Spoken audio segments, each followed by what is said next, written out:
¿Qué pasa, familia del Prohibido Trabajar? ¿Cómo estamos? Estamos aquí con nuestro experto internacional favorito, Josep Lluís del Alcázar, que vamos a hacer un análisis sobre Venezuela. Y no solo un análisis sobre la actualidad de Venezuela, sino os vamos a mostrar un punto de vista que no vemos en ninguna parte, porque parece que tengas que estar o con Trump o con Maduro, pero luego la realidad del pueblo venezolana es otra.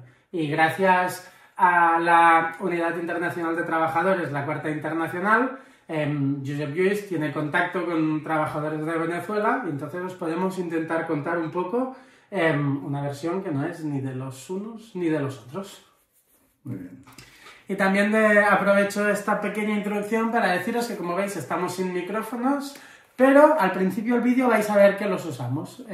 Pues la grabadora nos ha fallado, así que todas esas personas que nos escuchen con auriculares, quiero pedirles disculpas porque ya sabéis que yo siempre trabajo mucho en que la calidad de sonido del podcast, porque esto sobre todo es un podcast, a pesar de que hagamos vídeo, sea buena, y hoy no saldrá con el resultado que yo quisiera. Así que os recomendamos que os quedéis escuchando para reconocer la verdad sobre el chavismo y la verdad sobre el imperialismo americano, que este ya lo tenemos un poco más calculado. Pues nada, ahora empezamos. Prefiero ser un cerdo a ser un fascista. Canta el nombre del programa, Prohibido Trabajar, Muy fan de ese eslogan. ¿Qué pasa, Josep Lluís? ¿Cómo estás? Muy bien. Gracias por la invitación de... Aquí, bien. Bueno, bienvenido a Prohibido Trabajar, que Muy ya bien. sabes que es tu casa. Eres Sí. nuestro experto favorito, así que... Bueno, pues nada, agradecido y otra vez contento de estar aquí con vosotros. Hoy tenemos que hablar de un tema que la gente, supongo que ya viendo aquí la foto del comandante Chávez, ¿no era? ¿Era comandante?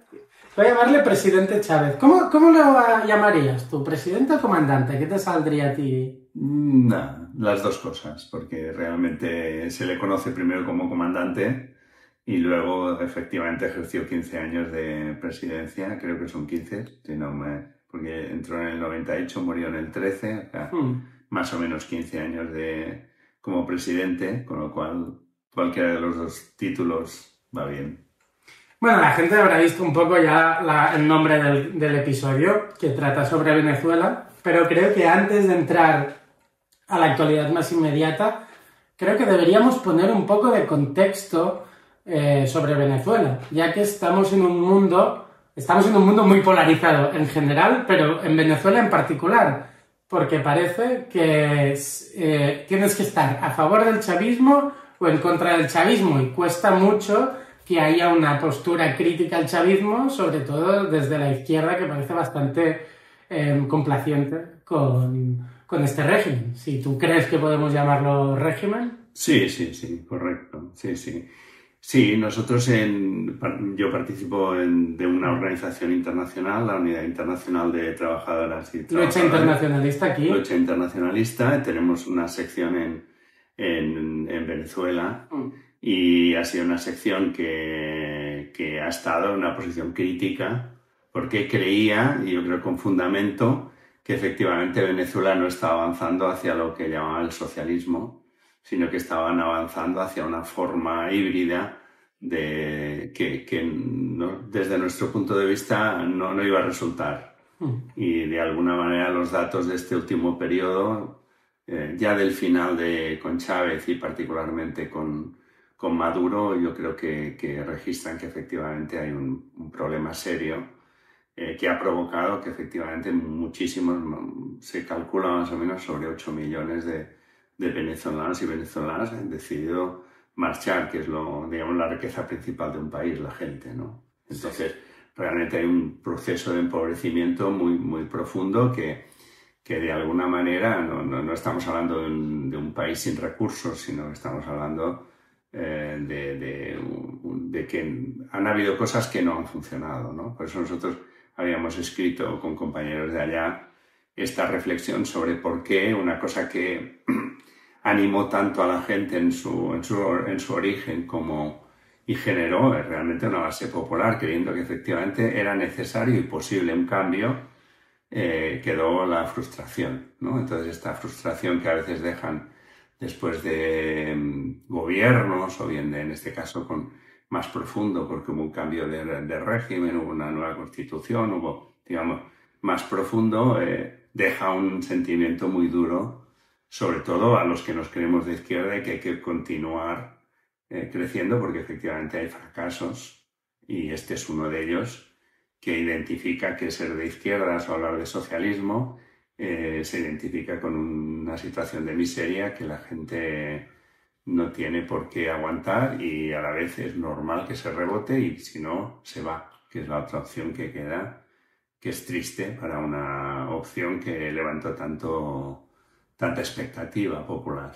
Tu reflexión me lleva a ser, lo que estás comentando me lleva a una reflexión, que es que parece que la gente, digamos que somos de izquierdas, parece que se nos atribuyen todos los malos gobiernos de izquierdas, mientras que la gente de derechas se separa muy bien entre ellos. Quiero decir, no oirás nunca decir, por ejemplo, aquí en España, a un gobernante del Partido Popular como si formaran parte de la misma corriente ideológica que Hitler, cuando realmente sí que formaban parte de la misma corriente ideológica que Hitler. No solo eso, sino que el Partido Popular está fundado por gente franquista, y Franco mandó tropas y mandó el apoyo bastante que consideró necesario al Tercer Reich de Hitler. Sí, sí. Pero parece que a la derecha no le pesa haber hecho matanzas, campos de concentración, genocidios y holocaustos, pero en cambio, a la que sale un gobierno como el de Chávez, que yo personalmente nunca me he sentido interpelado ni cómodo, ni me ha parecido algo que refleje mi ideología, la gente, no, es que vosotros y Venezuela, y digo, ¿a mí qué me cuentas de Venezuela, sabes? Bueno, eso también es quien controla un poco los medios, ¿no? El relato. Y entonces el relato es importante, y lo utiliza sobre todo para combatir lo que peor puede venir, y para sectores de derechas, efectivamente, aprovechar a fondo los fracasos de proyectos que aparecen como de izquierda, pues es rentable. ¿Por qué? Porque desmoraliza a la gente, ¿no? Un poco también pasa, ¿no? Aquí nos pasa un poco con Syriza, con Podemos, y ¿no? Podríamos hacer la lista larga, decir, anda, a ver si es posible, venga, va, ahora, y luego ves que no hay un cambio en profundidad, que siempre hay esas situaciones mixtas donde no termina de ser ni una cosa ni la contraria, empieza a generar una situación de crisis. Yo digo el caso de Syriza, y al final termina en una desilusión que va más allá de que desmoraliza a la gente, porque dice, bueno, pues si no hay alternativa, entonces eso abre también el espacio a que sectores desesperados digan, oye, pues aquí hace falta, ¿no? Todo ese auge de la extrema derecha, todo, hay una parte, o se va a la abstención, o se va a decir, oye, alguien que nos salve, ¿no? Y ahí estamos ya en El Salvador, ya aparecen esas imágenes de la extrema derecha donde utilizan el sentir de la gente en la dificultad que tiene para pasar el día a día. Es decir, que tampoco es que se construya, es que está creciendo la de extrema derecha como una cosa abstracta. No, se crece porque efectivamente las condiciones de vida de la gente son desesperadas, y en esas condiciones efectivamente entran discursos que son nefastos, pero entran porque las condiciones son desesperadas. Entonces, o abordamos desde la izquierda que esas condiciones hay que cambiarlas radicalmente, o realmente nuestro discurso queda, bueno, sí comenta, pero realmente los problemas son los que son, y hay que darles salida. Ese es el tema, ¿no? Entonces, yo veo muy importante que desde la izquierda, efectivamente, fracasos que ha tenido la izquierda, no que hemos tenido, porque nosotros nunca hemos estado en el partido de Chávez, siempre tuvimos una corriente política propia en Venezuela.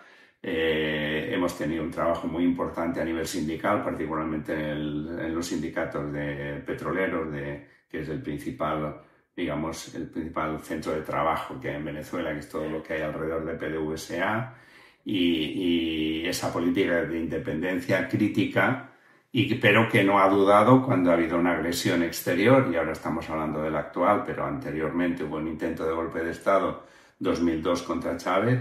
Nosotros salimos a denunciar cualquier operativo del imperialismo porque si las cosas estaban mal con Chávez, con el imperialismo iban a peor. Es decir, aquí no hay una secuencia que digas, bueno, mal por mal vamos a probar. No, del imperialismo conocemos años de historia, de invasiones, las consecuencias que ha tenido sobre la gente, por tanto no hay que probar nada, hay que rechazar clara y abiertamente cuando el imperialismo ataca, en este caso Venezuela, o en otros casos cualquier otro país. Es decir, que ahí no hay dudas por nuestra parte, aun siendo críticos con el régimen del chavismo, cuando hay un ataque exterior del imperialismo, que es el principal responsable mundial de la miseria de la gente, no hay duda que hay que denunciar ese ataque y rechazarlo a poder ser. Estamos intentando organizar con secciones en toda América Latina a ver si es posible que haya un proceso de movilización en todo el continente. Estamos planteando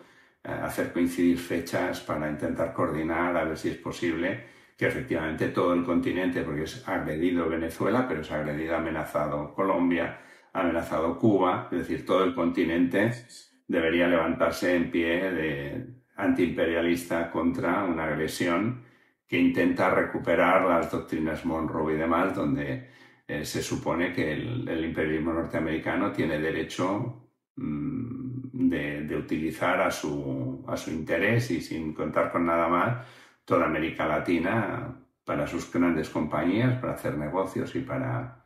¿no? Entonces, frente a esa amenaza concreta, hay que levantar un movimiento antiimperialista fuerte en toda América Latina. Bueno, o sea, América Latina, a mí personalmente, es quien más me ha enseñado sobre antiimperialismo. Quiero decir, los filósofos de la descolonización, a mí me han, como persona europea que vive en una realidad diferente a la suya, leer todos los textos que me han podido llegar, pues de gente como Enrique Dussel, a mí me ha ayudado mucho a entender un mundo que a veces desde Europa tenemos un poco la ceguera de vivir en parte del vivir. Es que ahora, al ser aquí en España, dentro de la Unión Europea, entiendo que nosotros formamos parte de un imperio. Claro. Que está actuando como un imperio sobre otros lados, quiero decir. Que está actuando y por tanto, yo me parece muy bien la reflexión tuya, porque efectivamente hay que escuchar mucho, no solo razonar nosotros de una manera crítica, sino ayudarnos de las reflexiones que se hacen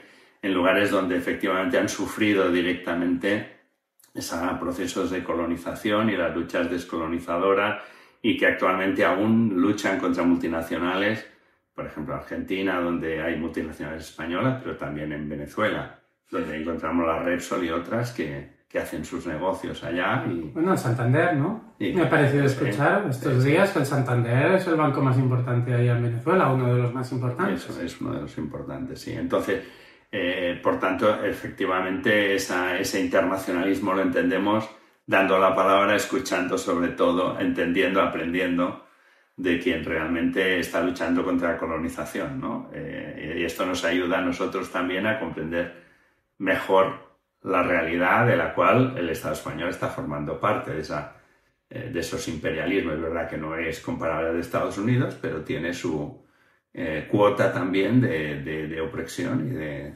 y de expoliación de los recursos en América Latina, ¿no? Importante. Y ahora vamos a la pregunta más dura. ¿Es Venezuela una dictadura?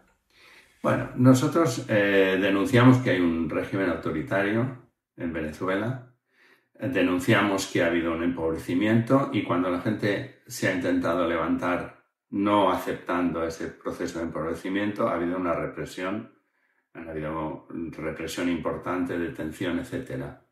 Y cuando estamos hablando de que parece que todo sea un problema entre el chavismo y la derecha, Codina, El Mundo, etc., todos los sectores de derecha, López también, o sea, nos olvidamos de que también hay una izquierda en Venezuela que no ha podido presentarse a las elecciones. Y ahí está sectores que en un momento formaron parte del chavismo, que estuvieron muy cerca, como Marea Socialista, el Partido Comunista, que también estuvo muy cerca en su momento, o estamos nosotros, el grupo nuestro, el Partido Socialismo y Libertad, que también no se les permite participar en los procesos electorales, y donde hemos tenido detenidos, y hemos hecho actividades conjuntas, esa izquierda, o sectores de esa izquierda, con una parte de la izquierda sindical, de protesta frente al gobierno, participando de que efectivamente es insostenible las condiciones de vida que se han ido agravando en Venezuela. Y esa es una realidad que podrá utilizar el imperialismo, pero que la izquierda no puede girarse. O sea, una cosa es que tú digas, esto lo puede utilizar, sí, el imperialismo intentará y la derecha intentará utilizar cualquier cosa, pero otra cosa es que la realidad objetiva, que es que hay un proceso de deterioro de las condiciones de vida, si la izquierda no le da salida, se la va a dar la derecha. Esto es así. Y la realidad es que hay un proceso de deterioro muy profundo que ha llevado al dato que siempre se da, que es que una parte, un 30% de la población venezolana haya marchado de Venezuela para buscarse la vida. O sea, esa es una realidad que no es un tema ideológico, es un tema simplemente de que hay un deterioro de las condiciones de vida que es inaceptable para además un país rico, etcétera, que nosotros creemos que esos recursos de otra manera utilizados se hubieran permitido dar un mínimo de confort y de vida digna a la gente venezolana. En pocas palabras, podemos definir que el chavismo es un proyecto fallido y que Venezuela ahora mismo es un estado fallido. Bueno, si no estás de acuerdo, sabes que sí, me puedes decir que no. Pero... Sí, no. De momento el Estado, en lo que es control de población, el control represivo, y cuando digo control, digo imposición de medidas que han llevado a un proceso de deterioro y de miseria, y por otro lado estamos hablando de un nivel de pobreza que en términos medios de lo que se está utilizando estamos hablando superior al 70% de la población, teniendo en cuenta que además un 30% se ha ido. O sea, hay una situación de desmoronamiento real. Entonces es una realidad. Y que ante eso el aparato chavista ha reprimido las reacciones de protesta. Esa es la realidad de lo que nosotros vemos, de lo que nos cuentan nuestros compañeros allá, de lo que nosotros con trabajadores, particularmente en sectores del petróleo, pero también en otros sectores que tenemos compañeros en la lucha sindical, han intentado y que el gobierno reprime y el gobierno no permite y entonces hay toda una respuesta popular legítima y si esta no la utiliza la izquierda para dar una salida por la izquierda, la utilizará la derecha para volver, que es lo que nos encontramos también en otros sitios, la va a utilizar la derecha para volver a lo que fue antes del chavismo, que también fue un problema cuando teníamos a Carlos Andrés Pérez, cuando teníamos el grado de corrupción que había, la dependencia del imperialismo norteamericano, que eso también existió antes. Es decir, que no hace falta ir muy lejos, hace falta retroceder solo unos años para encontrar cómo la derecha, cuando gestionó, efectivamente, tampoco lo hizo en favor de la gente venezolana. Bueno, ¿me dejas que te diga el primer recuerdo que tengo yo de Venezuela? Que creo que es curioso y que demuestra un poco lo que era Venezuela antes del chavismo. O sea, yo recuerdo un reportaje en TV3, la televisión de Cataluña, que era sobre las operaciones de cirugía estética en Venezuela. Y precisamente Caracas, estoy hablando del año 99, 2000, por ahí, Caracas era el líder, el número uno con mucha diferencia de operaciones estéticas en el mundo. Si estábamos, o sea, esto me da la señal, evidentemente, si tú lo ves diferente, dilo. Pero a mí, a mi impresión, yo soy nacido en el año 88, para un chaval de 11 años, la sensación es que eso es un país y una ideología ultraliberal. En la que, como ahora la gente va a Turquía a ponerse pelo, en los años 90 los americanos y las americanas iban a Venezuela a ponerse tetas, labios, más polla o lo que fuera. Quiero decir, o sea, que parece como que han ido de un extremo al otro, digámoslo así. Lo que es evidente es que bases para que hubiera un giro, que es lo que de alguna manera mucha gente vio en el chavismo, habían. ¿Por qué? Porque vemos toda la situación de los años 90 y vemos procesos de inflación tremendos. El actual también es terrible, es decir que, ¿vale? Pero también estuvo antes del chavismo esos procesos de inflación del 100% y y de números escandalosos que hacen que la gente no le llegue el sueldo para nada. Estábamos en un proceso de corrupción continuado, etcétera. Hubo el Caracazo, que es toda una sublevación popular porque la gente no podía más. Es decir, esto fue antes. Todo esto sentó las bases para que efectivamente, primero hay un intento de golpe de Estado del propio Chávez que no funciona, y luego en las elecciones, en 1998, gana las elecciones, luego viene la reforma constitucional, todo con números muy holgados. La reforma, o sea, la constitución bolivariana se aprueba con un 70 y pico % de los votos, luego las siguientes elecciones Chávez las gana también con mayoría absoluta, y esto se va deteriorando a medida que pasa el tiempo y no hay un cambio sustancial en las condiciones de vida de la gente. Entonces, eso también, con tanta dependencia del petróleo, el precio del petróleo es importante, también las medidas internacionales de bloqueo también es importante, pero digamos, todo ese deterioro que se vive en el final ya de la época de Chávez se acelera con todo el tema de Maduro. Los años de Maduro, desde 2013 que muere Chávez hasta la actualidad, hay un proceso de deterioro donde hay una pérdida real de la base popular, al punto de que barrios clásicos de Caracas, que son históricamente chavistas, también salen a las manifestaciones, y hay un cuestionamiento porque la gente ve que no llegan a las condiciones.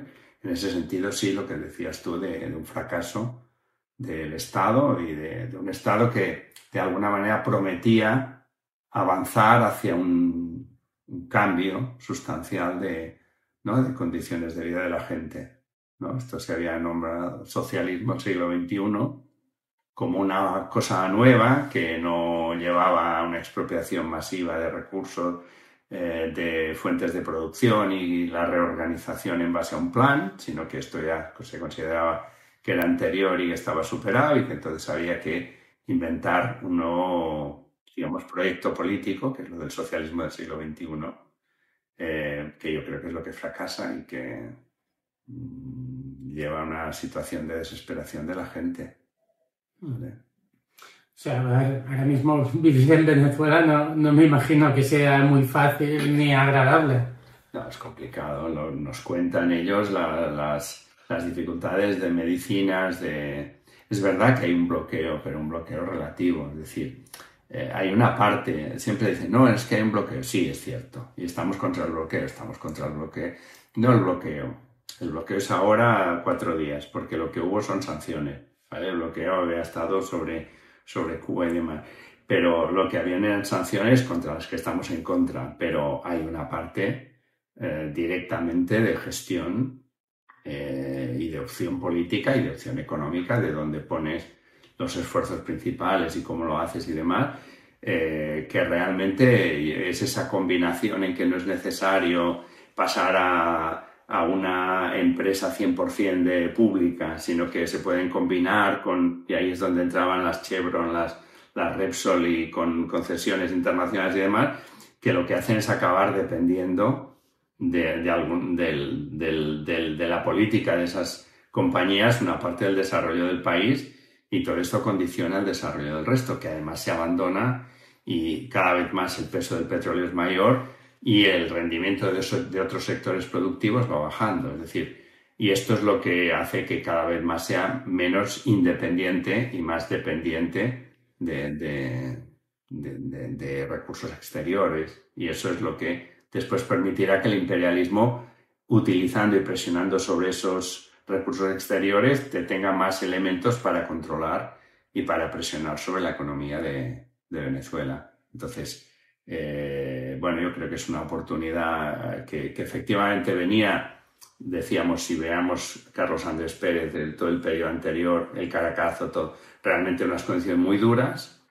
Realmente hubo una apuesta que la gente siguió porque creía que aquello iba a cambiar las condiciones de vida. Esto duró un tiempo y esto se fue menguando y al final ha acabado en una caricatura de un régimen que se mantiene en unas condiciones de represión sobre la gente y de falsas, ¿no? Porque en últimas elecciones es evidente que las pierde y entonces hay toda una maniobra para impedir, para no hacer aparecer las actas. Bueno, yo he llegado a escuchar que el sistema de las actas es un sistema tan garantista que funciona tan bien que no quiso mostrar las actas porque las actas demostraban que Claro, perdía. claro, entonces eso es así. Lo digo porque parece que cuando el imperialismo ataca a un país, la tarea de la izquierda es presentar ese país de color de rosa, que todo funciona, cuando todo el mundo sabe que si el internacionalismo no es como yo aquí, a miles de kilómetros de distancia,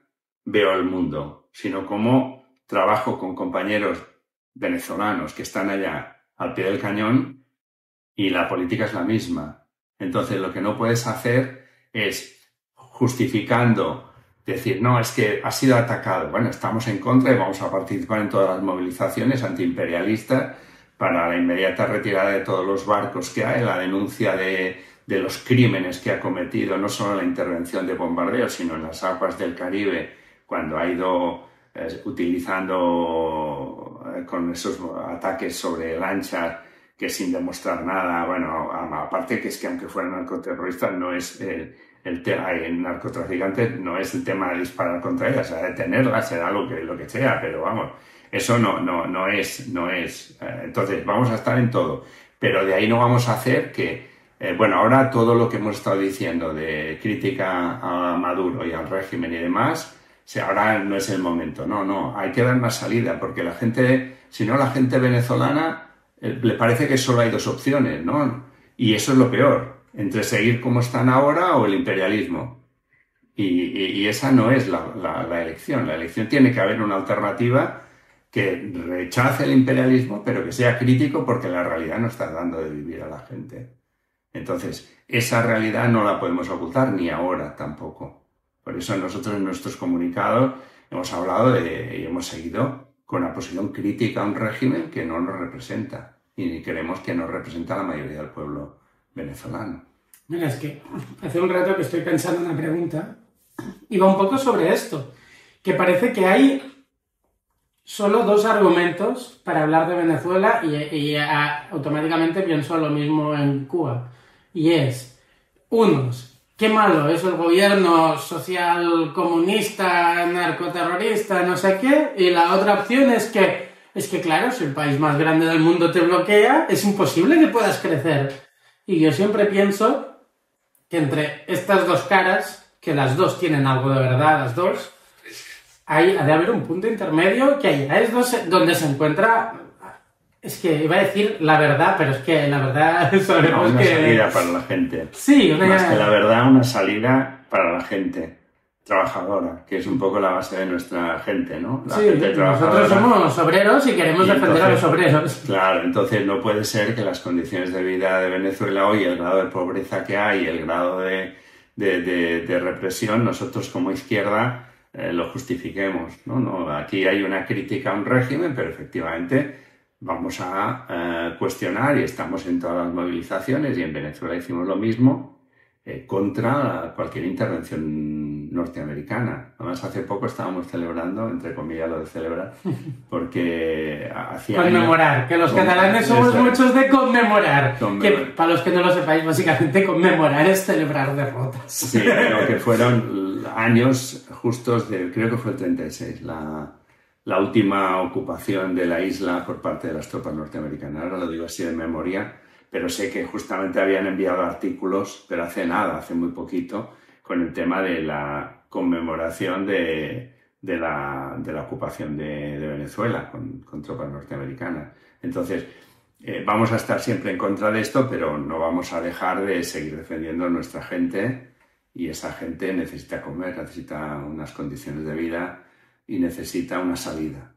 Y esa salida, que para nosotros no está por descontado en el imperialismo, pero que tampoco es el régimen actual, se tiene que construir desde abajo y por la gente. Y es lo que siempre hemos creído que es la verdadera camino hacia una salida al socialismo, ¿no? A compartir entre todos la realidad, la producción y la posibilidad de decidir. Antes de ponernos ya en hablar sobre la actualidad de Venezuela, Te quería hacer una última pregunta sobre el contexto histórico de Venezuela, y es Chávez respecto a Maduro, porque yo hablo a nivel personal, yo escuchaba a Chávez y me parecía un orador interesante, la verdad, había reflexiones que me gustaban, y entonces, bueno, Chávez falleció, para algunos tristemente y para otros alegremente, y entonces llegó Maduro. Y entonces me gustaría saber tu opinión de cómo ha cambiado Venezuela y el chavismo uno tras otro, o simplemente crees que lo que está pasando ahora con Maduro es una degradación natural, que hubiera pasado lo mismo con Chávez en el poder. Sí. A ver, la diferencia entre los personajes, efectivamente, digamos, a la hora de escucharlos, pues la sensación que te da a ti, ¿no? De decisión, de claridad de que podía tener uno respecto al otro. Pero eso son cuestiones psicológicas personales. No determinan la vida de la gente, cómo se expresan mejor uno que otro. Entonces nuestra sensación es que lo que hay es un proceso de degradación que empieza ya. O sea, Chávez además, digamos, tuvo una parte, digamos, positiva, y fue el alza enorme del precio del petróleo, que dio una cantidad de recursos muy grande, que no ha contado Maduro. ¿Por qué? Porque el pico del petróleo lo tenemos 2014, Chávez muere en 2013, pero estamos hablando de 140 y pico dólares por barril. ¿Vale? En aquel momento Venezuela estaba sacando alrededor de 3 millones de barriles diarios de petróleo, pues a ese precio, efectivamente, mucho dinero. ¿Vale? Y eso permitió que Chávez, en lugar de invertir seriamente... Casi 500 millones de dólares al día. Bueno, esto permitió... Sí, 500 millones, si son 140 y pico por 3 millones, son 500 más o menos. Sí, no sé. 500 millones de dólares al día. Puede ser que una parte de esos 3 millones fuera a Cuba en condiciones de un precio mejor o lo que fuera, pero bueno, igualmente es mucho dinero, ¿vale? Entonces, en lugar de una gran, que fue la polémica que tuvimos con sectores también chavistas, etcétera, nuestro partido, nuestra organización y nuestra corriente sindical en Venezuela, que era... todo ese dinero era muy urgente convertirlo en dos cosas. Una actualización de la industria del petróleo, pero por otro lado el tema de una industria alternativa que permitiera avanzar en un concepto de soberanía alimentaria y de cuestiones básicas, que permitiera dar trabajo a la gente en condiciones dignas, etc. Y ahí hay esto no es la política que en aquel momento se desarrolla. Entonces es verdad que entre Chávez y Maduro hay un proceso, para mí, de continuidad, hay un proceso de degeneración, sí, pero también hay una realidad objetiva, y es que no es lo mismo estar con una entrada en el país de 3 millones de barriles diarios a ese precio, que con el deterioro de todo el sistema productivo del petróleo. Actualmente estamos del orden, ya sé que Trump está dando números más bajos, pero los números que más o menos oficialmente se están dando es alrededor de 1,2, o sea, una tercera parte de barriles que salen al día, y en lugar de estar a 100 y pico, Maduro los está vendiendo a 60, ahora estaba a 60 y pico, 70, es decir, mitad de precio. Con lo cual, si has jugado todas las cartas a la misma baza, y resulta que esta baza se ha reducido en un tercio, es de 3 millones a 1 millón, y encima el precio me ha bajado a la mitad, pues tienes muchos menos recursos porque además lo has jugado todo ahí, a tener un gran... que pudiera disputar con los grandes monopolios internacionales del petróleo en grado de igualdad, todas estas cosas que una parte fueron la base de toda esa teoría del socialismo del siglo XXI, de Dietrich, etcétera, que de alguna manera hacen todo un desarrollo capitalista donde nosotros podamos disputar. No, tú no disputas, o sea, para tener una disputa con los grandes monstruos del petróleo imperialista, para empezar tienes que ser imperialista, ¿no? Para empezar tienes que tener una gran empresa como la que tenían, sino que además tienes que tener detrás los marines, tienes que tener los otros, tienes que tener un ejército, un dólar, un no sé qué, sin los cuales tu empresa está subordinada porque quien controla el mercado mundial es quien controla el mercado mundial. Y no lo controla solo porque tiene petróleo y no sé qué, lo controla porque tiene además recursos políticos para poder imponer las condiciones en las que se mueve ese mercado mundial. Con lo cual, yo diría que hay una continuidad, pero eso no es menor, esa diferencia de producción. O sea, es decir, lo que manejaba Chávez respecto a lo que manejaba Maduro, hay una diferencia sustancial. Bueno, pero en parte consecuencia de la dos propia veces política más, chavista. prácticamente. Claro. Pero, o sea, antes de que continúes, ¿qué ha hecho Venezuela con este dinero? O sea, cuando escucho todo el dinero que se llegaba del petróleo, dices, pero ¿qué hace? Porque, por ejemplo, aquí el primer país, que me imagino que es una realidad completamente diferente porque es el norte de Europa y tal, primer país que me viene, que tiene recursos petrolíferos y que lo invierte en parte en mejorar la vida de su población, es Noruega. Y me da la sensación de que Noruega hace cosas para su gente en el sentido productivo, en el sentido de que haces cosas que luego esas cosas pueden sobrevivir por sí mismas. Pero me da la sensación, es que es el típico ejemplo que se dice en las ONGs, que me parece muy cutre, pero tú dale pescado un día y comerá, y dale una caña de pescar y aprenderá a pescar. Pero me da la sensación de que los noruegos le han usado ese dinero para crear cañas de pescar y los venezolanos simplemente han comprado peces. Es que, no, por ponerte un ejemplo, una parte de esto sirve para toda la expansión en Estados Unidos. De manera que la quinta cadena de distribución de petróleo en gasolineras norteamericana es CITGO, que es de PDVSA.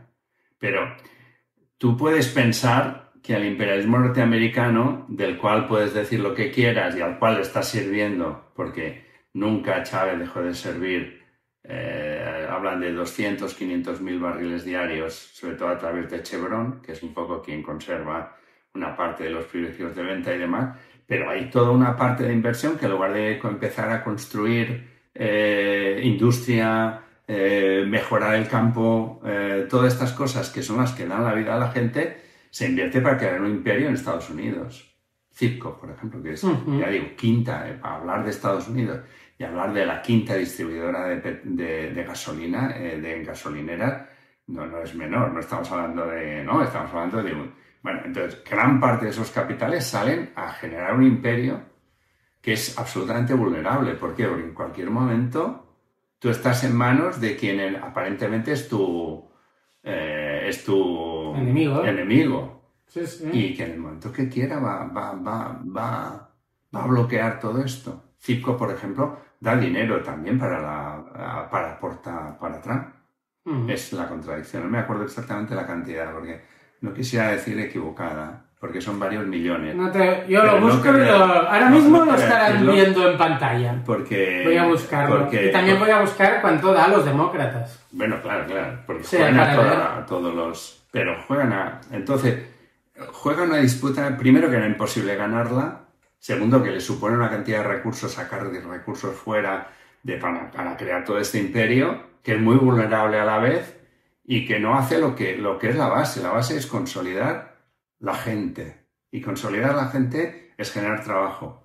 Es eso, es invertir en que los campos de Venezuela, porque los hay, y mucho, quiere decir que hay terreno y es un terreno fértil, etcétera, rinda para que la gente pueda comer. Y tiene que ver que eso asocia a toda una industria que permita una cierta soberanía también industrial en toda una serie y esto genera puestos de trabajo.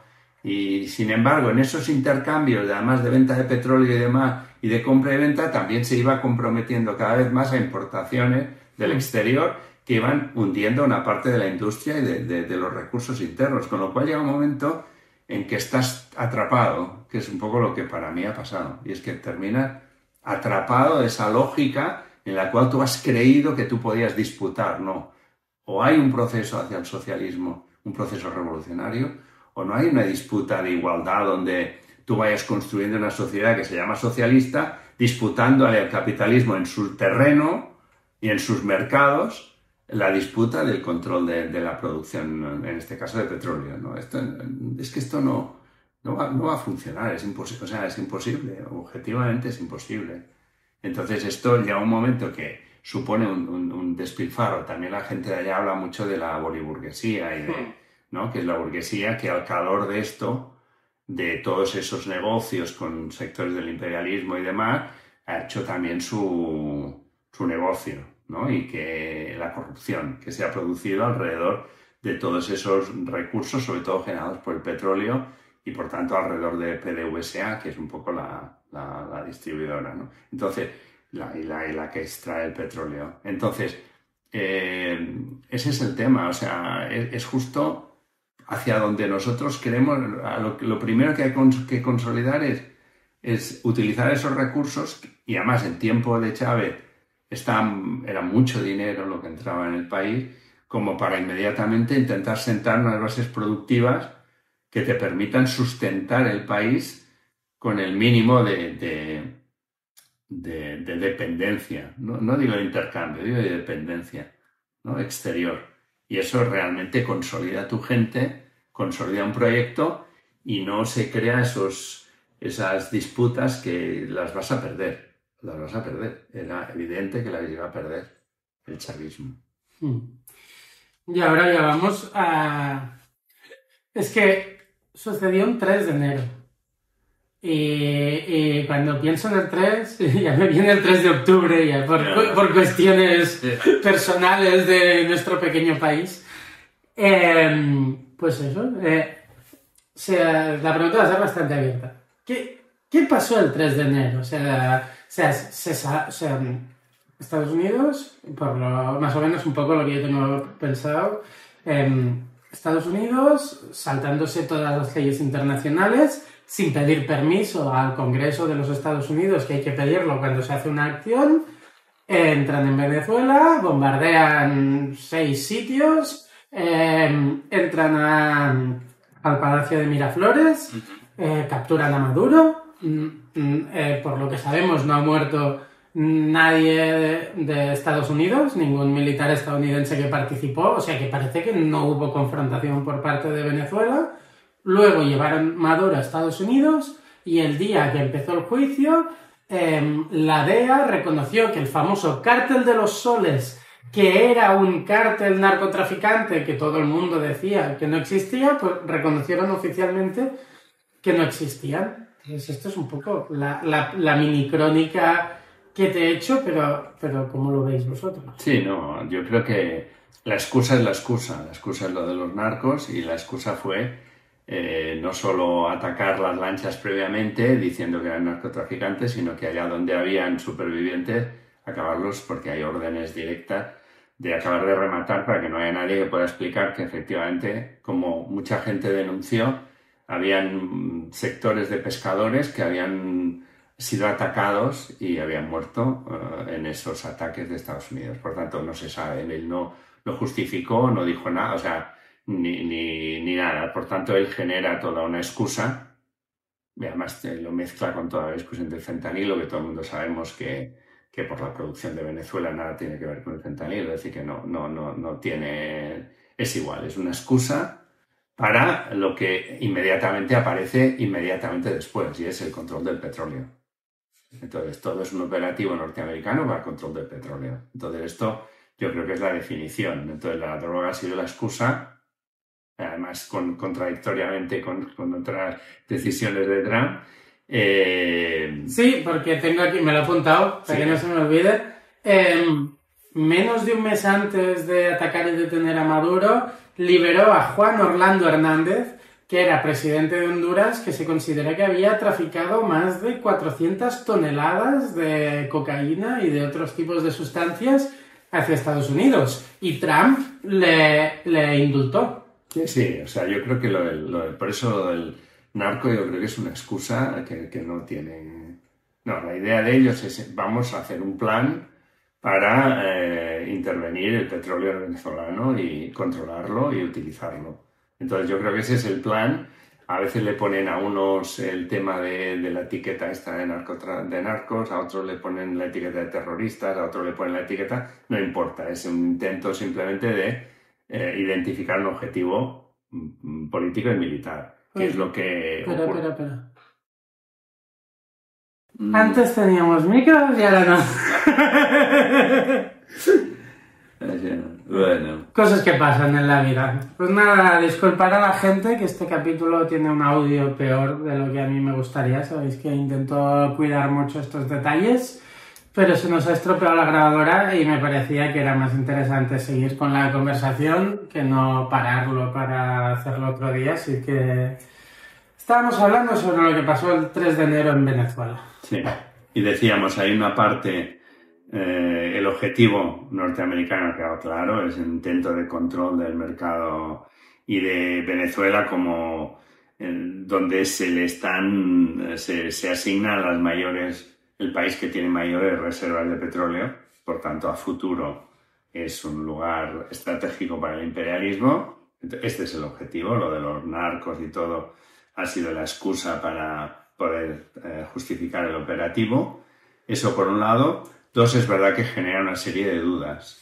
¿Por qué? Porque tú antes comentabas el tema de que hay el ataque, un ataque que estaba anunciado que iba a producirse con el despliegue de toda la flota delante de las costas de Venezuela, con toda una situación, es decir, que hacía prever que pudiera producirse un ataque de algún tipo. Ese ataque se produce. En ese ataque llegan a secuestrar al presidente de su lugar, es decir, no, que no está en el exterior, sino que está en un lugar aparentemente... En su cama, ¿no? Sí, ¿no? Protegido y donde en teoría no ocurra nada. Y es verdad que hace dudar el hecho de que prácticamente no haya una respuesta al ataque norteamericano, ¿no? Es decir, han muerto... Estados Unidos asesina toda la protección de toda la escolta personal de Maduro y asesina, pero no hay ningún tipo aparentemente de respuesta cuando hay un ataque con helicópteros en la capital, llegan al palacio, o sea, es decir que era un operativo de alguna manera que parece que tendría que tener o que había algún tipo porque ahí empiezan todas las dudas, ¿no? Realmente qué pasó ese día 3. Y más cuando luego viene ese giro de guión donde todo el mundo estaba preveyendo y esperando que la intervención de Estados Unidos sería para imponer un presidente distinto de Maduro, y ahí todo el mundo estaba apuntando a Corina o Edmundo, o sea, uno de los dos, uno que ganó la elección, el otro... Bueno, por tanto, la oposición burguesa de derecha que hay en Nicaragua, y hay esa readecuación del imperialismo con Delcy Rodríguez diciendo no, las declaraciones de Delcy Rodríguez en principio condena, pero dice voy a negociar, ¿no? Cuando tienen preso a tu presidente, ¿no? Entonces, como una situación como muy extraña. Y efectivamente la primera medida que toma Trump, que es ese tomar petróleo, empieza a tomar petróleo, se hablaban de entre 11 y 13 petroleros que llegan a cargar, y que dice Trump que la venta de ese producto la va a hacer Estados Unidos, la va a guardar el dinero lo va a guardar él para asegurar que llegue a la población venezolana y norteamericana, con lo cual está robando directamente el petróleo y PDVSA justifica, es decir, dice que sí, que lo entrega. Es verdad que entonces parecería que la opción aparte de que el tema narco era una excusa y que el objetivo era el petróleo, que Estados Unidos ve la opción más segura de mantener intacto el aparato de control de la población, que es el chavismo actualmente, si le asegura que le va a entregar el petróleo según él vaya decidiendo, es decir, como un elemento de colaboración en la expoliación del petróleo venezolano, que no intentar hacer el giro que podría haber sido que con el aparato chavista intentar colocar a Corina o Edmund que no tenían por qué encajar, y entonces ahí se podía descontrolar la situación. Entonces a mí me parece que hablando con los compañeros en Caracas y demás, te contaban, dices, es que ha sido como todo muy extraño, porque ellos vivieron el otro intento de golpe, la gente salía a la calle, manifestaciones, o sea, espontáneamente, y en una ebullición. Y en este caso han secuestrado al presidente y la gente dice, en Caracas no había nadie. Todo el mundo estaba a ver qué pasaba. Y al día siguiente, y cuando hay alguna convocatoria, del gobierno dice, bueno, son muy flojos, muy débiles, o sea, sale el sector más directamente ligado al aparato del chavismo, pero no sabe la gente está en casa sin saber qué está pasando, o sea, como duda, no es aquello como la otra vez, que no había dudas, que intentaban llevarse a Chávez, que no sé qué, la gente sale, golpe de Estado no, y la gente defiende y sale a la calle y no, sino que una situación que genera dudas, ¿no? Hasta qué punto es posible todo este operativo. Maduro había dicho que estaban preparados para cualquier tipo de intervención, pues más aún si esa intervención se le iba a llevar a él. Es decir, ¿no? Como una situación... Y que luego, en lugar de profundizar el cambio de gobierno para iniciar un cambio de régimen, directamente Trump directamente entre a negociar con Delcy Rodríguez y ella esté abierta a la negociación. Es todo un poco como una situación extraña y hace sentir esa sensación. No habrán pactos concretos previos al desarrollo de la situación, porque, no sé, es como muchos interrogantes que yo creo que también desconciertan a la gente y denota dos cosas. Uno, el del 2002 ahora, lo que antes era un movimiento de masas, que era el chavismo. Hoy no está. Es decir, entonces se salió a defender a Chávez. Hoy no se sale a defender a Maduro ante una agresión brutal del imperialismo. Por tanto, hay un proceso de degradación del movimiento de base, ¿no? Esa realidad que ya se manifestó en las elecciones cuando no las gana Maduro. Es decir, hay un deterioro, o sea, esto se ha ido, hay un descreimiento de lo que está siendo Maduro por un lado, y por tanto que la gente no va a salir a la calle por si acaso para defender algo que no considera suyo. Esta es una realidad.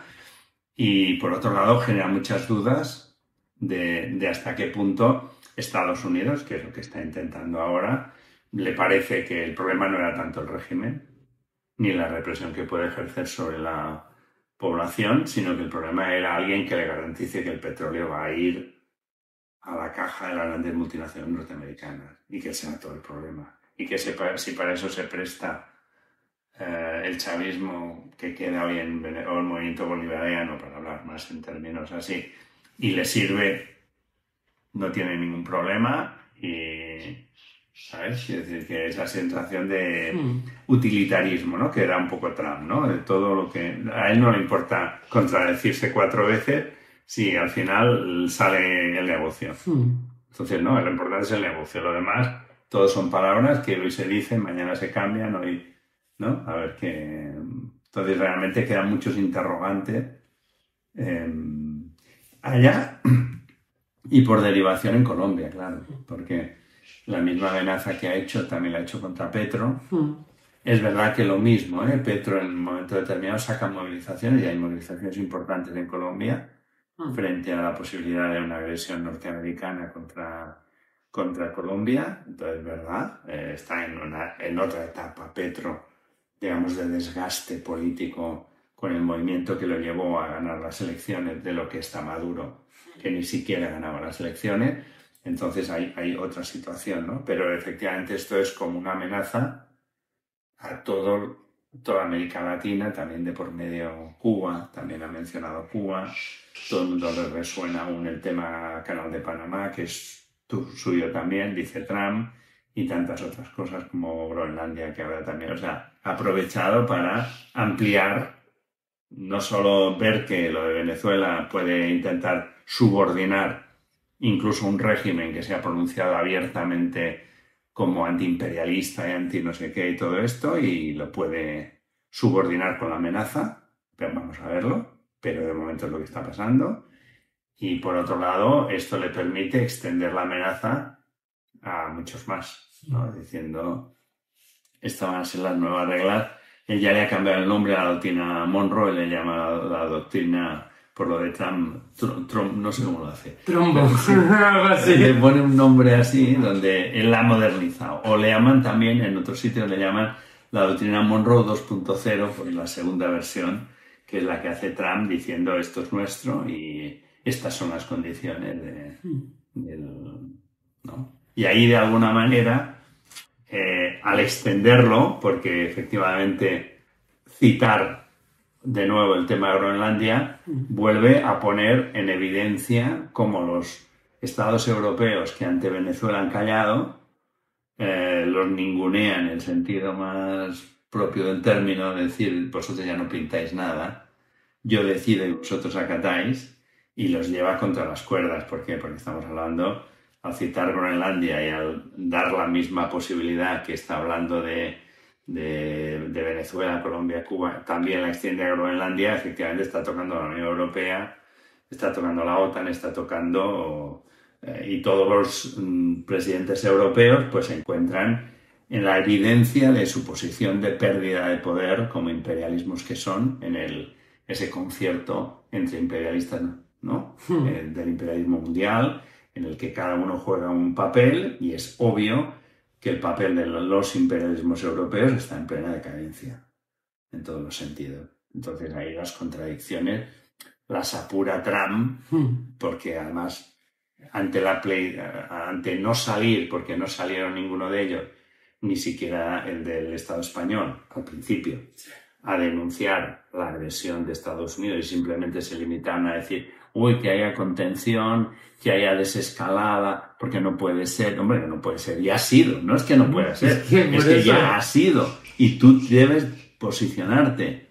Y ahí de alguna manera es verdad que quien más de forma oportunista hace la lectura cuando Estados Unidos ya apunta, bueno, pues como los tengo subordinados, ahora me atrevo a hablar de Groenlandia en plena situación de esta, el que de alguna manera entiende que de manera oportunista se sale del guión un poco es el caso del Estado español con Sánchez, que aprovecha para apuntarse, no, es que esto denuncia la intervención, ya no es solo, o sea, hace un giro, radicaliza la oposición, porque sabe que además lo de Trump no tiene límite, es decir, que él va sumando, su objetivo es ir sumando situaciones de impunidad y de digamos, victorias comerciales al menos, ¿no? Donde puedan salir rentables las operaciones que hace.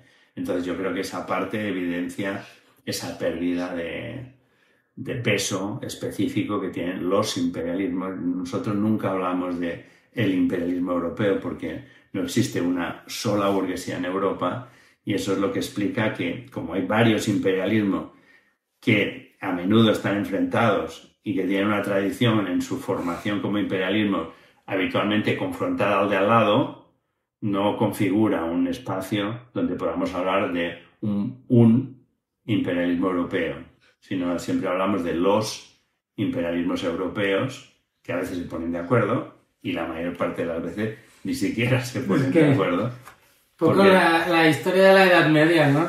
Que era Francia y España se lían contra Inglaterra, luego Inglaterra y España se lían contra Francia, luego Francia, y han estado peleándose toda la vida. Entonces es muy difícil que sin una resolución, por lo menos de la composición del carácter de clase, la burguesía alemana continúa siendo alemana, no es europea, es alemana. Es europea geográficamente, como nosotros somos europeos geográficamente, pero de alguna manera lo que pone el DNI, ¿no? Lo que pone el pasaporte es que uno es alemán, el otro es esto, y disputan el mercado. Por tanto, no es un imperialismo, es burguesías de distintos, que muchas de ellas tienen esa característica imperialista, que compiten en el mundo y también entre ellas. Y por tanto, muchas veces sus intereses en el mundo hacen que no se pongan de acuerdo, porque el interés tuyo es justo lo que en las últimas dominios imperiales me quitaste a mí, o yo te quité a ti, o yo te quiero quitar, o no. Sí, es decir, todos estos espacios de lucha por el poder, ¿no? que han tenido históricamente. Pero yo creo que evidencia, y Trump se regodea además, es como lo sabe y pone el dedo en la llaga y aprieta y tal, con lo de Dinamarca y demás, diciendo, sé que sois débiles, ¿no? Y yo lo digo además, no solo lo sé, sino que además lo digo y lo pongo en evidencia. Entonces ahí sale Macron diciendo, esto sí así que es inaceptable, hombre, y lo de Venezuela no era inaceptable, o lo otro, o lo de Gaza, no hay una lista de cosas inaceptables que hace tiempo que hubieras supuesto que al menos te hubieras desmarcado. Entonces, bueno, ahora yo creo que esta evidencia... y vamos a ver si también, primero, una cosa es un poco lo que muchas veces analizamos de Gaza, ahora que tú has sacado el tema. Una cosa son los planes imperialistas y luego la cosa es la realidad. Porque el plan de dominio de Gaza, de vaciar Gaza, de no sé qué, de toda esta historia, ya pronto hará un año. Recordemos, Trump lo dijo en febrero del 25 y estamos casi a llegar a febrero del 26. Que hizo aquel vídeo con inteligencia artificial tan cutre. Bueno, entonces, todas estas cosas, una cosa son los planes imperialistas y no diremos por suerte, porque normalmente tiene un coste muy grande para la resistencia de los pueblos. Pero los pueblos existen, que es lo que ellos no calculan. Ellos hacen sus planes entre gobiernos, entre no sé qué, pero aparte los pueblos existen, el pueblo palestino resiste, más allá de lo que nadie podría imaginar, pero resiste. Y esto es lo que descoloca y provoca crisis dentro del interior del gobierno de Netanyahu, problemas del imperialismo, relación entre los imperios. Es decir, yo creo que el factor que él puede ir haciendo planes y entre imperialismos, efectivamente, el imperialismo que intenta recuperar una posición que nunca la terminó de perder, pero sí que hubo un retroceso después de derrotas como Afganistán, Irak, el imperialismo Vietnam, el imperialismo norteamericano, sin dejar de ser el mayor, fue retrocediendo. Y ahora el plan de Trump es, vamos a volver a hacer grande América, que es lo que él dice, ¿no? Pues vamos a hacerla grande, ¿no? A grande en todos los sentidos. Entonces, ese proyecto se hace a costa de otros imperialismos, también de muchos pueblos, pero del debilitamiento de otros imperialismos.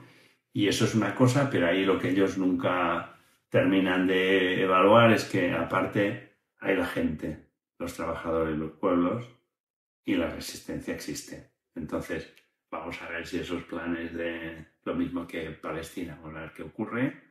Mientras los palestinos resistan, la obligación de nosotros como corriente internacionalista, revolucionaria, etcétera, es estar con ellos hasta el final.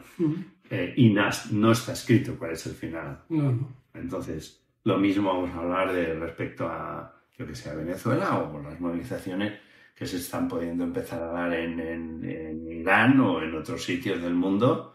Por tanto, yo creo que lo que ellos siempre minimizan es el poder de los pueblos y es donde nosotros fijamos la posibilidad de un cambio que nos quite de estos regímenes opresores, en este caso Trump, Estados Unidos, el imperialismo, todos estos dictaduras, gobiernos autoritarios, etc. Es que aún nos quedan unas cuantas preguntas por hacerles, pero respecto a todo lo que nos acabas de decir, la pregunta que me surge es el fin, es que esto es una cosa que se repite mucho, entonces creo que deberíamos hablarlo. ¿Es el fin de un mundo basado en reglas y es el fin de la OTAN? ¿Este imperialismo de Trump?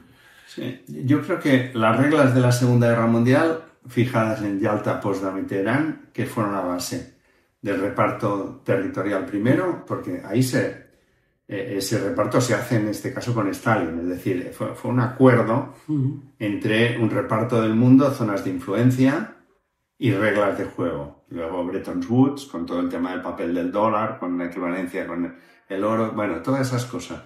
Esto sí se acabó. O sea, nuestra opinión es que Trump ese orden está caducado y ese orden ha hecho que efectivamente el imperialismo norteamericano no juegue ese papel predominante que quiere jugar, y él dice es necesario para volver a ocupar un espacio de dominio mundial, romper ese orden.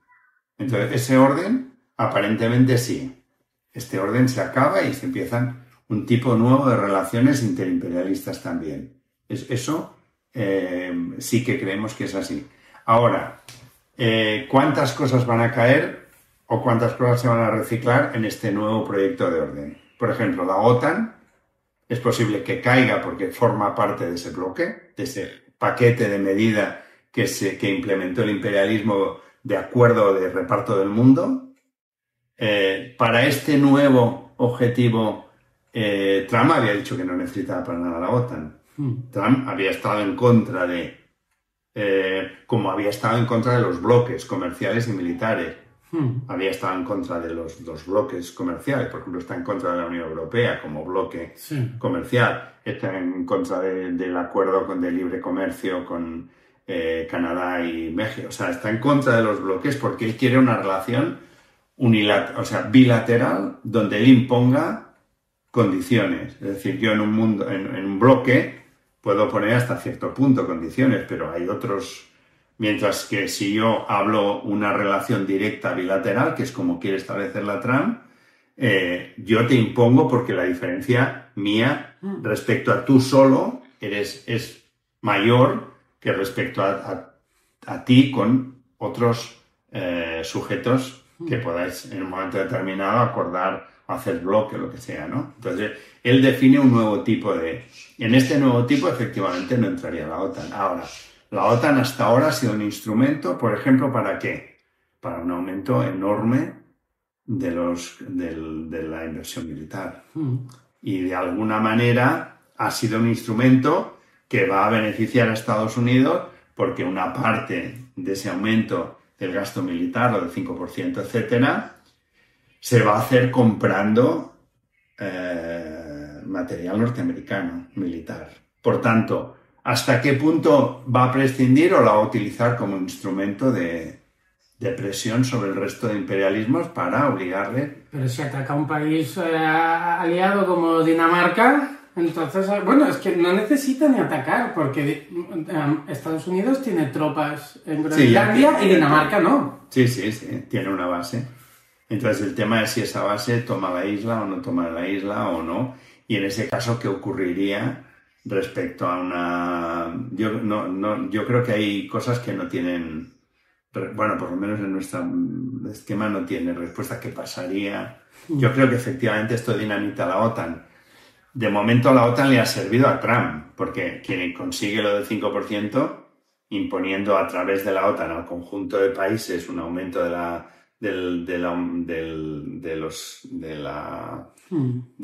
inversión, no quiero utilizar el término inversión, el gasto. Sí. El gasto militar ha sido Trump a través de la OTAN, que le ha servido hasta ahora. Puede ser que mañana no le sirva. Y por tanto vayamos a otro tipo de relaciones también militares distintas entre los diversos imperialismos. También puede ser, no sé, yo creo que eso está por...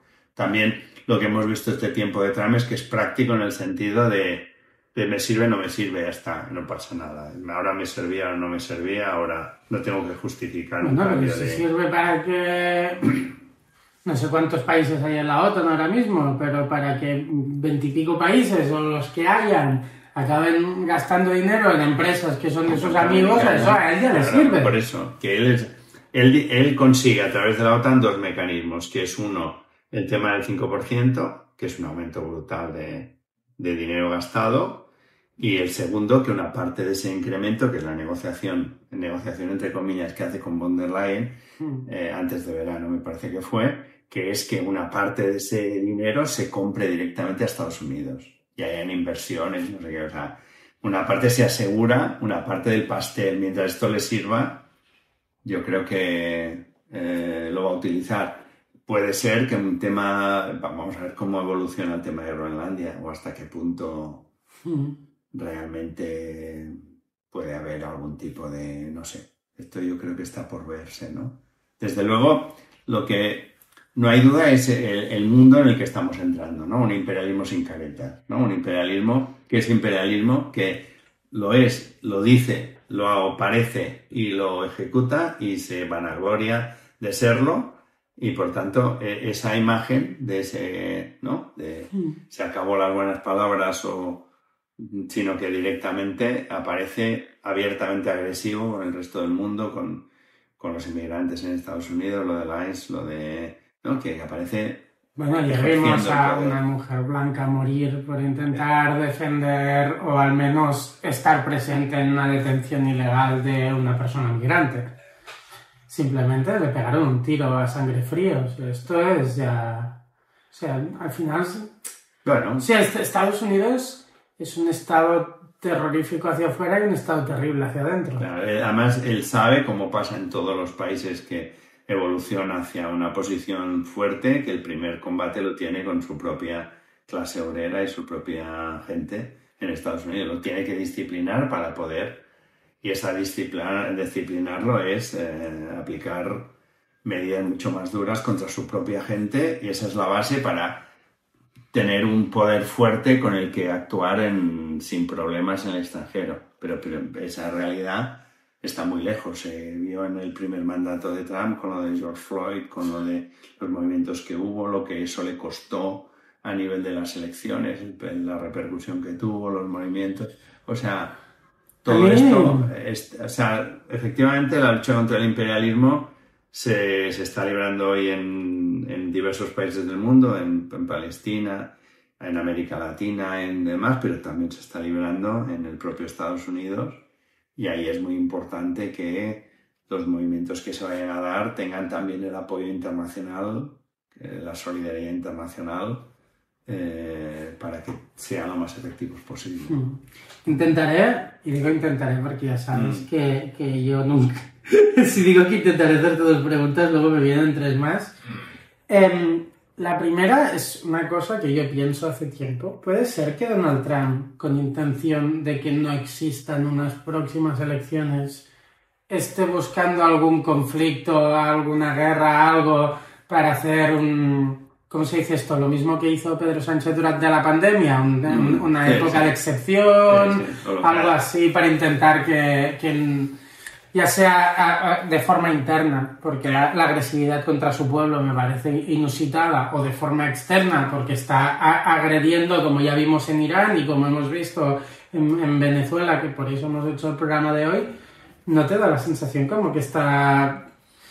Bueno, hay muchos teóricos que están alrededor de Trump, empezando por sectores del movimiento, del MAGA, que efectivamente creen que ha llegado el momento de prescindir, de pasar a un tipo de funcionamiento. Ellos hablan de más monárquico, hablan de la tecno-aristocracia, hablan de toda una serie de términos que vendrían a justificar que en lugar de votar y decidir entre todos y todas que puede ser mejor, ¿no? Si es que un poco esa idea. Era el despotismo ilustrado casi, ¿no? Claro, hay que dejar a los que saben. Entonces hay que renunciar a eso y dejar que los que saben efectivamente ejerzan el poder sin límite, porque ellos para eso saben, ¿no? Es la idea esta de los sectores más evolucionados de la técnica, el gobernar un país. Saben entre muchas comillas. No, claro. Saben de sus intereses. Saben de sus mierdas, no saben de la realidad. No, saben de sus intereses, ¿no? Dicen, hay que hacer gobernar el país como quien gobierna una empresa. Por eso a Trump hay toda la campaña que se hace en No más reyes, no kings, ¿vale? Que es el lema, ¿no? Porque efectivamente esa idea del imperio, del rey, del imperio y de todo esto pero en otros términos muchas veces aparece como el CEO Trump, ¿no? Como si fuera el ejecutivo de una empresa, ¿no? Esta empresa sería, en este caso, el gobierno de Estados Unidos, que se gobierna como una empresa, cuentas de resultados, beneficios al final de año y tantos, ¿no? El tema del funcionamiento empresarial, que es lo que dicen, explica lo que habría que dar un paso más allá, no quitando toda la democracia, pero sí, ¿no? Anticipando ya una situación donde no necesariamente, ¿no? Y entonces, efectivamente, esta nueva situación podría permitir que Trump se alargara más en los mandatos presidenciales de lo que corresponde o que pudiera continuar. Realmente, por lo menos todo lo que son estadísticas y demás, da que ha perdido muy rápidamente el tema del apoyo, esto que hacen de las encuestas. Sí, está en la valoración más baja de sus 2 años de mandato. Entonces, o sea, de sus 2 mandatos, quiero decir. Y eso también tiene que ver con las últimas elecciones con Mandani, es decir, él pierde todas las elecciones, las 3 fundamentales, la más sonada es esta, porque se presenta pues de un sector que es de izquierda o socialista, de unos términos así que utiliza Mandani. Digamos pseudo-socialistas. Sí, que serían un poco así con el tema de y no es casual que las pierda. Entonces, aquí hay que ver, ¿no? Realmente hay un debilitamiento de su peso que tienen en el propio interior de Estados Unidos. Vamos a ver qué pasa con todo el tema de la inmigración, que es uno de los puntos clave, pero también otros puntos muy importantes, porque todo el tema del encarecimiento de precios que se ha producido, con el tema de las dificultades de importación, porque los aranceles que ha puesto, o sea, hay diversos elementos que generan toda una serie de dudas hasta qué punto Trump pueda, y nadie descarta que, como ya intentó una vez con lo del asalto al Capitolio y todo esto, pudiera negarse a dejar el gobierno o a volver a presentar una excusa como que me han robado las elecciones para preservarse, o intentar evitarlas con algún proceso justificado de guerra o alguna cosa así. Ahora, de momento también ellos, las últimas veces que han movido tropas, recordemos, Irak, bueno, Vietnam ya por descontado, pero las últimas, Irak, Afganistán, las imágenes de Afganistán, esto pesa, y de momento los movimientos que ha hecho Trump no ha sido poner tropas en el terreno en el sentido estable, es decir, eso también, hasta qué punto por eso hay muchas dudas, ¿no? Hasta qué punto él estaría dispuesto a aguantar el desgaste que significaría una invasión de Venezuela. Y por supuesto que no le hacen caso, y que, imagínate, que hubiera una posición de que él considera que el aparato chavista al final no se somete y que decide una segunda intervención y demás. Un poco la votación de ayer, ¿no? Del otro día, diciendo, o sea, a ver dónde, o sea, vamos a consultas con nosotros, ¿no? Que le dice el Congreso, ¿no? Y le dice el Congreso porque tú te lanzas a invadir un país, o Venezuela no es, o sea, quiero decir, ahí va a haber una resistencia, va a haber un coste, va a haber, quiero decir, más allá del chavismo, quiero decir, de la gente, de la tradición de lucha que ha tenido el pueblo venezolano como otros pueblos de América Latina, ¿no? Entonces, eso yo creo que está muy por ver, y de alguna manera y también... si eres americano, no creo que te haga mucha ilusión meterte en esas selvas a ver quién te sale por ahí, porque ellos son de allá.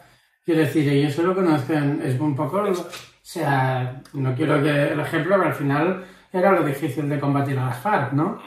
Que ellos conocían el terreno y lo dominaban, y los otros pues van como yo, si me meto en ese bosque voy a estar más perdido como un pulpo en un garaje, ¿sabes? No, entonces, por eso digo que yo creo que la medida ayer del Congreso es como un poco decirle, hey, vale, pero...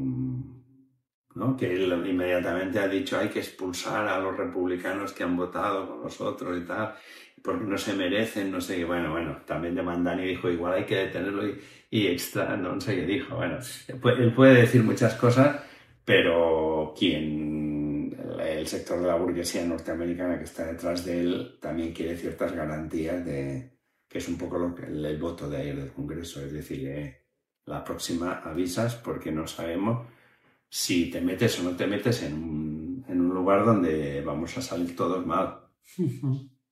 Entonces, depende cómo sea, ¿no? Es decir, que yo creo que está todo... Es verdad que toda la agresividad que da miedo en un sentido, ¿no? Pues, ¿no? Va a provocar mucho daño. Pero luego yo creo que hay que ver lo que ocurre, ¿no? Entonces hay que ver paso a paso y estar con la gente y está por ver si esto, como escriben algunos, porque todo el mundo escribe reflexiones que dicen, no, estas son las sacudidas de un régimen en decadencia antes de reconocer que efectivamente desaparecerá como imperialismo dominante, ¿vale? Entonces antes de acabar ahí, los sacudidos, estos estertores, ¿no? Y Trump sería uno de estos. Bueno, tampoco, pero puede ser, ¿no? Como se ha discutido sobre el tema mismo, que algunos teóricos sobre el tema de esta brutalidad tan grande de Israel sobre Gaza, hay quien lo ha definido como el principio del fin, ¿no? Sí. Ilian Papé, algunos de estos lo han definido.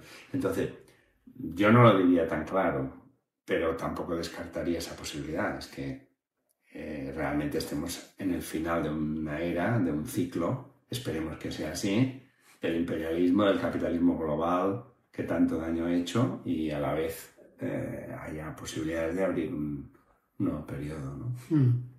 Ahora, como siempre que te entrevisto, la última pregunta será sobre Gaza y los convoys de ayuda que hacéis, para que la gente, si quiere colaborar y mandar pues comida, agua y lo que se necesite allá para intentar que la gente sobreviva, pues que lo sepan.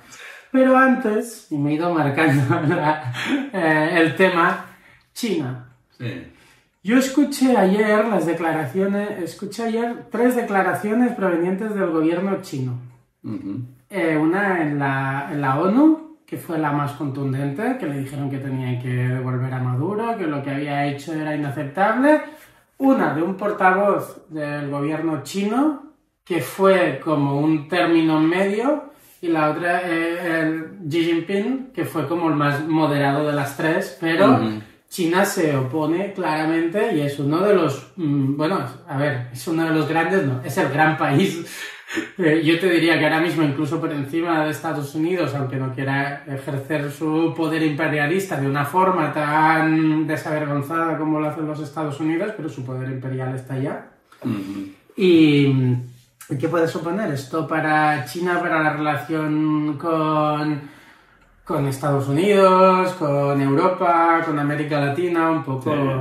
Yo creo que la actitud de China como la de Rusia, aunque ahí marcamos una diferencia, ¿no? Hablando de China, porque estamos hablando de un poder económico, sobre todo, muy poderoso, y hablando de Rusia, porque aún conserva un poder militar importante y una ascendencia. O sea, son imperialismos que cada uno tiene su punto fuerte como imperialismo, ¿no? Sí. ¿No? ¿Vale? Entonces, de China. Es verdad que China estaba haciendo grandes inversiones en toda América Latina. Y hay una parte de lo que está ocurriendo que es una disputa, porque una parte de ese petróleo efectivamente iba a China. Es verdad que China, el principal, quien está abasteciendo de petróleo, el principal no está proviniendo, no es Venezuela, es más del Golfo, ¿no? Pero es verdad que una parte del petróleo, y habían posibilidades de que hubiera, de hecho habían habido acuerdos con para modernizar lo que es PDVSA, con algunas empresas rusas, y de alguna manera ese petróleo posiblemente tendría destino hacia China. O sea, es verdad que China está interesado, en América Latina está invirtiendo mucho, igual que en África, sobre infraestructuras. Y luego tiene una parte muy importante también de deuda que está generando directamente, o sea, de capital financiero chino, que está sirviendo como deuda exterior de países de América Latina. Entonces, esa parte, entonces ahí es verdad que hay una disputa por ese espacio que iba poco a poco entrando por la vía comercial y financiera y demás China. Estados Unidos y dice, no, esta es una parte donde el petróleo va a ser para compañías norteamericanas, no para un acuerdo con China. Yo creo que China en estos momentos va a tener la misma actitud que tiene con respecto a otros conflictos tan sangrantes como el tema de Palestina. Y es, si te acuerdas, plan Trump, abstención. Se abstuvieron Rusia y China en el Consejo de Seguridad. Sí. Es decir, él no se va a oponer, no se va a enfrentar, va a poder en un momento determinado decir que está en contra de lo que está haciendo Estados Unidos y demás, pero cuando llega el plan Trump para Gaza, Consejo de Seguridad, 2 abstenciones, Rusia y China, no votos en contra, abstenciones. Entonces a mí me parece que la convicción de China, que no está en condiciones de una disputa de tú a tú con el imperialismo norteamericano, me parece que es evidente. Y otra cosa es que China tenga sus intereses y él quiera ir creciendo a la manera que le permita la coyuntura internacional. Y ha ido haciéndolo así durante, ya digo, una parte de puertos, de infraestructura, de salida sobre todo para una parte de soja y de productos de América Latina que puedan ir, y hay algunas que cruzan todos los Andes para poderse sacar por puertos más cercanos. Bueno, las sojas se producen en Argentina, sobre todo, ¿no? En una parte en Brasil. Los argentinos, yo escuché, no sé si esto es cierto, lo escuché hace años, como los argentinos le venden tantas hojas a Estados Unidos, a China, es de los pocos países que tiene un balance económico con China favorable a ellos. Entonces, toda esta parte yo creo que está sobre la mesa. Ahora, yo creo que China, abstención. ¿Sabes qué quiero decir? Sí, sí. Que una cosa es que voy a decir lo que sea, que lo dijo en Gaza también, sobre el plan Trump, no hay que tener en cuenta a los palestinos, porque los palestinos, y cuando llegó el momento, se abstuvo. ¿Vale? Entonces, a mí me parece que es lo que tú comentas, es decir, hay unas palabras en contra, hay una cierta reconsideración y al final el jefe, ¿no? Dice, bueno, calma. Sí. Entonces, ese bueno calma es permitir que lo que es lo que tú decías antes, un ataque flagrante a todos los principios internacionales, todo lo que quieras y todo lo que la ONU y todo lo que te quieras, termines diciendo, bueno, calma. Calma, ¿qué quiere decir? Calma quiere decir que lo puedo hacer y lo puedo volver a hacer. Si lo he hecho una vez, lo puedo hacer dos. ¿Vale? Entonces, a mí me parece que el tema Además, hay un tema hasta concreto respecto a Rusia, porque uno de los petroleros que aborda Estados Unidos es un petrolero con bandera rusa y demás, y provoca una queja formal y el petrolero se lo quedan. Y se lo llevan a puertos norteamericanos. ¿Sabes qué quiere decir? Que yo creo abstención. Puedo decir lo que quiera, pero al final tampoco voy a hacer.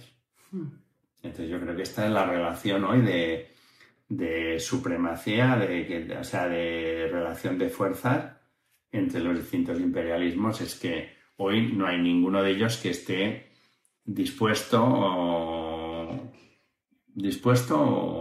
con la fuerza no sé, esto ya es un poco lo que queramos valorar, a plantar cara al tema de esta actitud de Trump y del imperialismo norteamericano. Es decir, que todos, si no, abstención, ¿sabes? Es que es como... Era muy grave porque el plan de Gaza, de recolonización, de que está matando gente, que llevan 400 o 400 y pico muertos después del supuesto plan de paz donde Israel ha ocupado... O sea, era evidente, ¿no? El tema Este supuesto plan de paz, más que bajar los muertos, lo que ha bajado es la presión internacional sobre Israel. O sea, ha conseguido un poco lo que querían. Y hablando de Gaza, que ya lo estás comentando, sí. Aprovecha para comentarnos porque desde Lucha Internacionalista, pues, vuestro proyecto político, estáis mandando convoys de ayuda a Gaza. Ya sabes que siempre cuando hablamos de esto la gente en pantalla va a ver los vídeos que publicáis vosotros en vuestro canal de YouTube. Así que si quieres comentarnos un poco lo que hacéis por Gaza. Sí, nosotros habitualmente digo que esta es la forma de trabajar habitual cuando hacemos una campaña de solidaridad internacional, lo hacemos con organizaciones de allá, ¿no? Entonces, allá tenemos una relación de hace más de 20 años entonces recién se había constituido un sindicalismo alternativo en Gaza, es la Unión de Comités Independientes de Trabajadores Palestinos, y con ellos llevamos 20 años trabajando en proyectos de solidaridad, en cosas determinadas. Cuando a partir del 3 de octubre la situación se agudiza, nosotros estamos pendientes, porque no es mandar un convoy, porque el convoy nosotros no tenemos capacidad de atravesar. 7 de octubre, ¿no? Al 7 de octubre. Es que estamos con el 3 de enero, el 3 de octubre. Con el 3, sí. Me ha costado 30 segundos a mí. Digo, 3 de octubre. No, al 7 de... 3 de octubre es catalán. El 7 de octubre, con toda la agudización que hay, y lo que nosotros sí que se han conseguido es mandar ayuda que ellos convierten en agua, en comida, en estas cosas y demás, y que ya se ha conseguido, estamos en la 21 entrega. O sea, todos sabemos que esto, comparado con las necesidades del pueblo de Gaza, es muy pequeño, pero tiene una parte cualitativa. ¿Por qué? Porque no es solo cuantitativa, y es que con estas entregas y demás ayuda a mantener algo que es imprescindible en situaciones tan terribles como la que están viviendo, que es la estructuración del movimiento. Es decir, que haya estructura capaz de resistir. Y resistir quiere decir que si la gente no está dispersa, sino que hay estructuras, como puede crear una organización sindical, una situación como esta, en las cuales se está contribuyendo, pues ahora es porque uno ha enfermado, porque no sé quién. Entonces la ayuda está social común, la que también es un elemento importante en situaciones de estas, que no solo es el agua y la comida, sino también la capacidad que tiene la gente para organizarse y resistir mejor, o poder resistir. Entonces, esta parte sí que la valoramos muchísimo. Y bueno, estamos con esto. La campaña hasta ahora ha funcionado durante todo este tiempo y esperamos que poderla mantener. Bueno, que se acabe rápido la situación dramática que están viviendo allá, pero sino que la mantendremos hasta mientras podamos. Bueno, como decía mi padre, un grano no hace granero, pero ayuda a su compañero. Pues nada, Josep Lluís, muchas gracias por todo. Hemos hablado de todo esto sin mencionar a Epstein, que es algo que yo tenía aquí apuntado. Y más que hoy se han descubierto, o sea, hoy han salido unos datos que al menos quiero mencionarlo, porque es que esto de la pederastia es algo, desgraciadamente, demasiado extendido, mucho más de lo que nos gustaría. Hoy han salido datos de que la Iglesia Católica Española agredió sexualmente a cerca de medio millón, no llega a medio millón, yo creo que eran como 450.000 o 440.000 a menores durante todos los años de abuso, convirtiendo la Iglesia Católica seguramente en la entidad que más pederastia ha generado, que yo sea consciente. Y al final Epstein, que Trump está metido por allá y todo esto, que, a ver, no quiero ser simplista, pero estamos hablando de los malos de la película. ¿Qué quieres que te diga? A ver qué ocurre, porque estos casos Trump se había comprometido a poner los archivos sobre la mesa. Está claro que los archivos, no solo a él, sino que deben involucrar a un montón de gente del poder actual. Y del antiguo, Bill Clinton, Woody Allen, el de Microsoft. Y es un poco como ese proceso de degeneración enferma, ¿no? Una sociedad enferma que intentar una revolución, que es lo que hace falta, y cambiar las bases para abrir una nueva etapa, ¿no? Ya lo dijo, ¿no? Rosa Luxemburgo. O socialismo. O barbarie. Aunque... Sí, lo que estamos viendo mucho es barbarie. Parte de esto también, ¿eh? Esto es barbarie, sí. Lo de Gaza, Sí. Bueno, esperemos que se le pueda dar la vuelta a la tortilla, que dicen, ¿no? Confiemos en ello, Josep Lluís. Lo echemos. Muchas gracias. Feliz año a ti y a toda nuestra audiencia. Muy bien. Y bueno, esperemos que les haya resultado interesante. Perfecto. Muy pues bien. Nada, pues hasta muchas gracias por venir. Vale, nos vemos. Vale.